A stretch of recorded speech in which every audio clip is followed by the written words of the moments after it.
Magbabayad tayo! Mamatay na si Marcos! Ay! Retired Colonel Mitran ng Filipino Guerrilla Forces. Mabuhay ang Pilipino!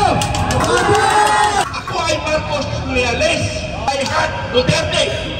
Because sa dami ng presidente natin na subaybayan, ang dating Pangulong Duterte ang siyang may tunay para sa mahihirap. Yung Junior, kalaban ng mahihirap. Marcos Junior ay kalaban ng mahihirap. Colonel Mitran ng Filipino Guerrilla Forces.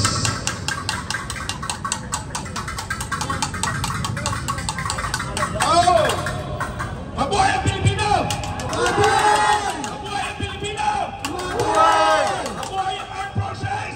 Mabuhay! Mabuhay ang Philippine National Police! Mabuhay! Sila ang pagkabantay natin. Mamatay na si Marcos! Ay! Hindi, namatay na kayo Marcos eh. Di ba namatay na? Ay, si Lisa mamatay na! Siya ang budak sa mundong ibabaw ng Pilipinas. Lisa Masa. Dati nagkasama kami sa campaign period. Pero bago po simulan mga kaibigan, sinasaluduhan ko ang Philippine National Police, ang armed forces, ang security guard, na dati kong mga kabaro. Dati mga kaibigan, kami ang nagsisecure sa mga nag-rally noon. Ito pala yung kalagayan ngayon. Kung saan kami ang nagbabantay noon, ngayon, ako naman ang nagsasalita dito. Bakit? Bakit? Pero gusto ko sanang malaman ninyo, kasi mayroon nung nag-YouTube ako sa Makabayan Informative Channel, yung YouTube pa, Makabayan Informative Channel, may nagsabi, Sir, hindi kita maintindihan, saan ka magpanik? Ang sagot ko sa kanya, simple lang, ako ay Pilipino, ay para sa Pilipino.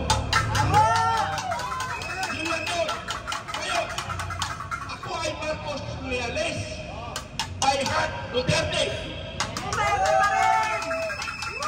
Bakit I had Duterte? Tapos, I had Duterte because sa dami ng presidente natin na subaybayan, ang dating Pangulong Duterte ang siyang may tunay para sa mahihirap. Palagpakan namin! At ang Marcos ay para sa mahirap. Yung senior, yung junior, kalaban ng mahirap. Marcos Junior ay kalaban ng mahirap. Alam niyo mga kaibigan, alam niyo kaibigan, habang naglalakad dyan kanina, nag-o-observe ako sa ating kababayan. Ano ang na-obserbahan ko? Ang na-obserbahan ko, mayroong nakangisi, may nakayuko, ano pa man. Pero may nababasa ako doon sa ngiti niya, ngiting aso. Ibig sabihin, nandito naman yung nagkukulo. Hindi nila alam, mga kababayan, tayo ay nagsasalita in behalf sa lahat ng Pilipino. 116 million Pilipino! Yan ang hindi naiintindihan ng ating kababayan. Nagsasalita tayo, mga kababayan, makinig kayo! Pilipino, makinig kayo! Ibinibuhis namin ang buhay namin para sa susunod na henerasyon sa ating mga apo! Salamat naman! Yun ang dahilan kaya ako nagsasalita dito, mga kaibigan.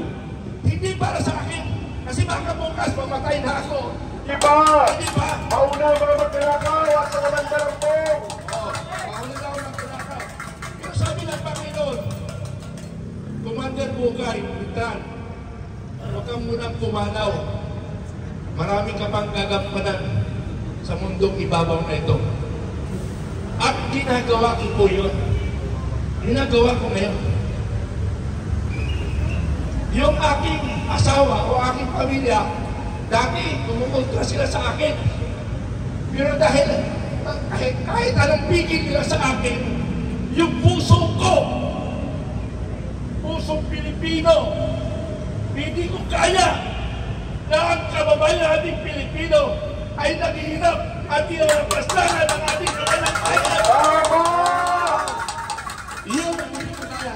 Kaya hinayaan na lang ako ng pamilya ko. Sabi ko, kung pitigilan niyo ako sa bahay, mas mamamatay ko. Bakit? Kasi nakikita ko ang kababayan natin, naghihirap.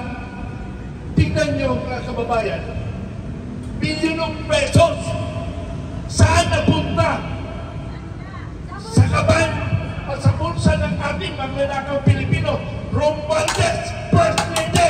Yes! Kayo ang gano sa Pilipinas! Karanta na kayo! Hinahamon niyo kay Speaker Romualdez, magsuntukan tayo!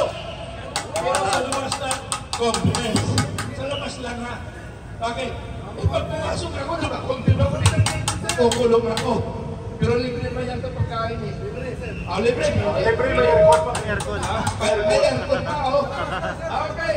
Ipatawag niyo ako sa Congress. Ipatawag niyo ako sa Congress. Para magpa-confirm ako. Kasi libre pagkain naman. Sasamahan kita! Okay. Nasamahan ako kita, Atty. Sama tayo, Atty. At saka, kung nasa kulungan ako, mas libre na ang buhay ko. Secure na ako. Diba? Kasi may kwarto na ako eh. Okay. Balik tayo sa totoong kwento. Punta na tayo sa totoong kwento mga kaibigan. Nag-retired ako 2014. Nagsimula ako ng service sa bayan 14 years old. Nakipagbakan ako sa Mindanao. Nabuhay ako.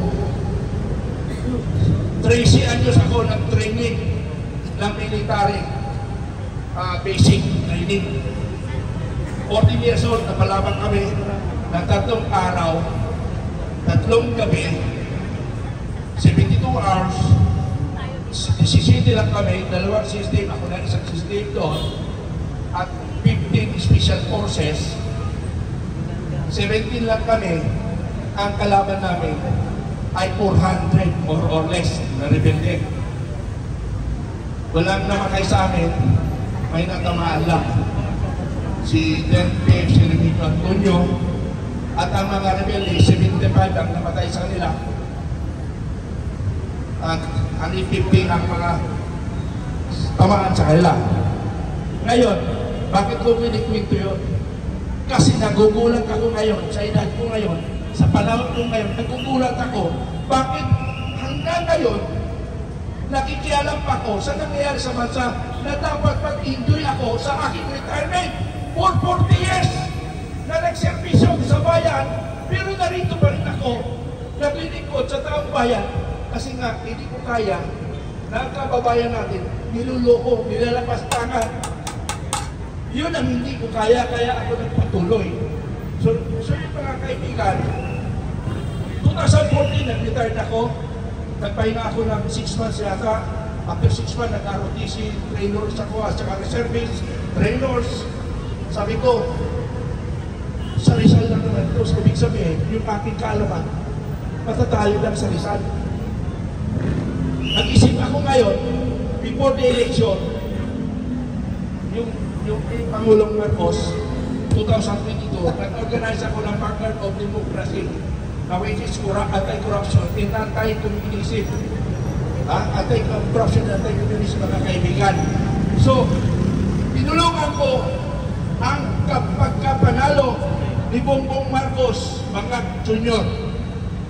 More or less 6 million ang naitulong ko according to the report of my mga commanders on the ground.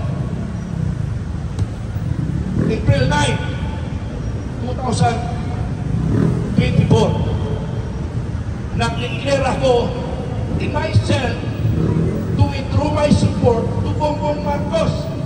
Nagkataon na kasalubong kami ni Captain Dado sa libingan ng Bayani. Kilala niyo si Captain Dado? Yes! Nagsusubaybay lang sa atin, pinakailangan, nilitaw siya para sa ating bayan. Okay? April 9, 2024, nagbuo kami ng Filipino Guerrilla Forces, which is also anti-corruption and anti-communism, and protect Filipino people. Protect our budget. Ito, bitaw na kami kayo. So, maiksi ko na lang ang kwento, ano ba talaga ang problema natin? Ang problema natin, yung nakawan sa gobyerno. Sino may gawa sa nakawan na may utang? Una, ang First Lady. Pangalawa, okay naman o, sabi ni Atty. Atty. Idipesa mo ako ha? Idipesa mo Atty. First Lady. Ang utang. Okay, First Lady now. Sumunod, si Ruardes. Ang sumunod, Tuwagkod. Ang sumunod, bahala na kayo. Okay, bahala na kayo ha. So yan ang problema natin. Paano natin sinusinan? Sinusinan ka natin ng taong bayan. Kung hindi natin magagawa, dinagandahan natin mabuo ang Made in Uniform President na nagkakaisang return na Made in Uniform President. Ibig sabihin, Armed Forces, Police, Coast Guard, yung Punishment, yung Guilder, nagkakaisa kami, nag-meeting kami, 2 meeting na kami. Pinipilit namin na mayunayin ang Pilipino laban sa tiwalik sa gobyerno. So aasahan nyo yan.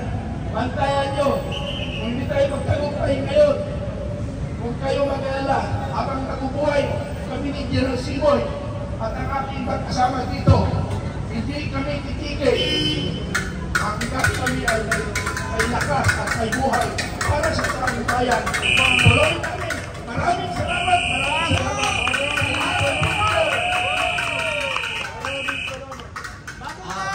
Announcement lang. Bukas, bawat isa sa atin na nandito, pwede ba mag-meet ng 2 tao? Pwede ba yun? Sinabi natin na bukas, times 2 na tayo. Every 5:30, using Ben Rankin. Okay. Maraming salamat kay Colonel Mitran.